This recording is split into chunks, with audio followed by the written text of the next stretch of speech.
வந்து எடுத்துக்கிட்டீங்கன்னா சார் குறைஞ்சபட்சம் ஒரு 3-4 லட்சம் பேர் இருப்பாங்க எல்லா மாவட்டத்தையும் சேர்ந்து.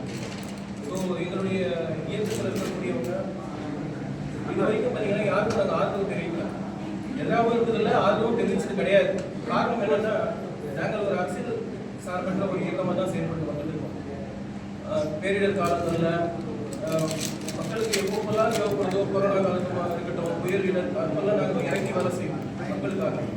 எல்லா சமய மக்களுக்காக வேலை செய்வோம், எந்த மக்களுக்கு மக்கள் கிடையாது. எங்களுடைய இயக்கம் என்பது எப்படின்னா எல்லா சமய மக்களுக்குமான இயக்கம் தான். தர்காக்கள் சம்பந்தப்பட்டு நாங்கள் இயங்குவதால் தர்காக்கள் ஜமாத்துக்கு நாங்கள் பேர் கொடுக்கிறோம். இப்போ ஏன் இந்த ஆதரவு கொடுத்துருக்கீங்க நீங்க கேட்குறீங்க சார். இந்த ஆதரவு நம்ம ஏன் கொடுக்குறோம்னா நாங்கள் அதுவும் கடைசி கட்டத்தில் நாங்கள் கொடுக்குறோம். ஏற்கனவே நிறைய பேர் முன்னாடி கொடுக்குறாங்க.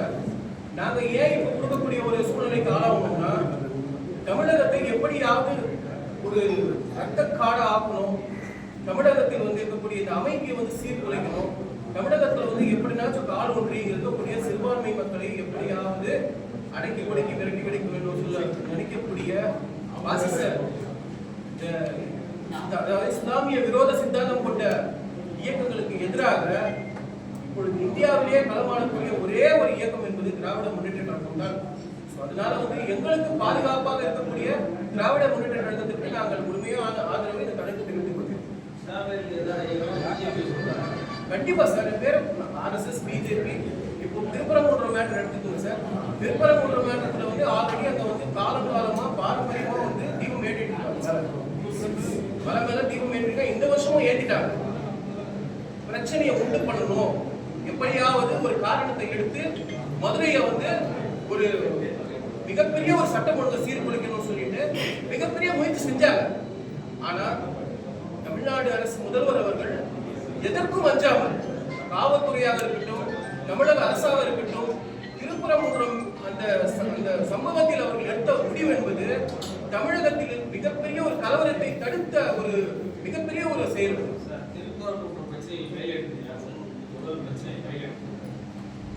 முதல்ல எடுத்ததுன்னு பாத்தீங்கன்னா அங்க வந்து காவல்துறை தான் வந்து மேல அனுமதிக்கல சொல்லிட்டு ஒரு பிரச்சனை உண்டாச்சு.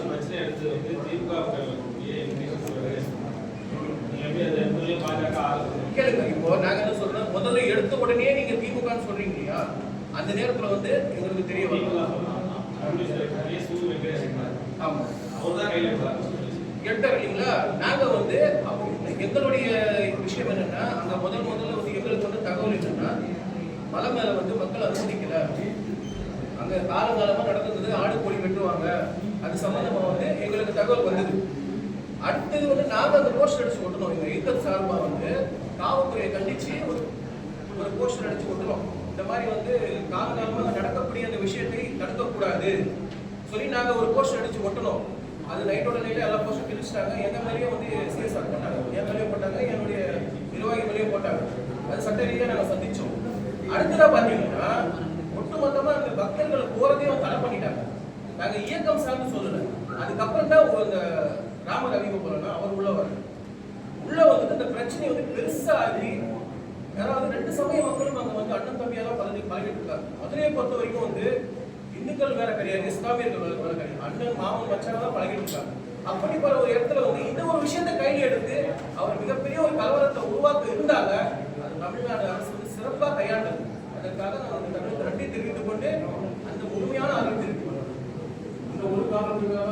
நிறைய காரணம் இருக்கு சார். அதாவது தமிழ்நாடு அரசு வந்து திமுக அரசு, திராவிட முன்னேற்ற கழகம் என்பது சிறுபான்மை மக்களுக்கு நிறைய செஞ்சிருக்கு. அதாவது வக்ஃப் வாரியம் மூலமா செஞ்சிருக்கு, சிஏ மூலமா பல வழக்குகள் வாங்கியிருக்கு, உமீத் சட்டத்தின் மூலமா சுப்ரீம் கோர்ட் வரைக்கும் போய் போராடி இருக்கு. எந்த இயக்கமும் செய்யுது. இஸ்லாமியர்களுக்கு வக்ஃப் வாரியத்தின் மூலமா வந்து கல்வித்தொகை, விதவைகளுக்கு மறுவாழ்வு, வக்ஃப் வாரியம் மூலமாக தர்காக்களுக்கு பல கோடி ரூபாய் அவர்கள் மானியம் வழங்கியிருக்காங்க. இப்படி சொல்லிக்கிட்டே போலாம். ஒரு லிஸ்ட் இருக்கு, என்ன தரேன், பத்திரிகை செய்தியாக இருக்கிற தரேன். ஆக இப்படி தொடர்ந்து வந்து இஸ்லாமியர்களுக்கு ஒரு பாதுகாப்பாக இருக்கிற ஒரு காரணத்தினால் திராவிட முன்னேற்ற கழகத்திற்கு வந்து நாங்கள் எந்த விதமான நிபந்தனையும் இல்லாம முழுமையான ஆதரவு தெரிவிக்கிறோம்.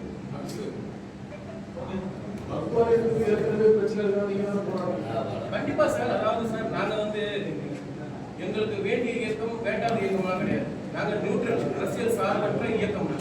நாங்க யார் தப்பு செஞ்சாலும் கேட்போம். அந்த வகையில வந்து கடந்த ஆட்சியில் நடந்த தவறுகளை தட்டி கேட்டோம். முதல்வர் அதற்கு உடனடியாக நடவடிக்கை எடுத்தார். எந்த அரசும் எடுக்கல. ஒரு வாரியத்தின் தலைவரை நீக்கினார் முதல்வர். எங்களுடைய முயற்சிக்கு முழுமையான ஆதரவு கொடுத்து நாங்கள் கொடுத்த ஆவணங்களை எல்லாம் வந்து ஏற்றுக்கொண்டு ஒரு வாரியத்தின் தலைவரை நீக்கினார். அப்போ வந்து ஒரு இஸ்லாமிய சமுதாயத்திற்கு பக்கபலமாக இருக்கக்கூடிய ஒரு முதல்வருக்கு நாங்கள் ஆதரவு தெரிவிப்பதில் ரொம்ப மகிழ்ச்சி அடைகிறோம்.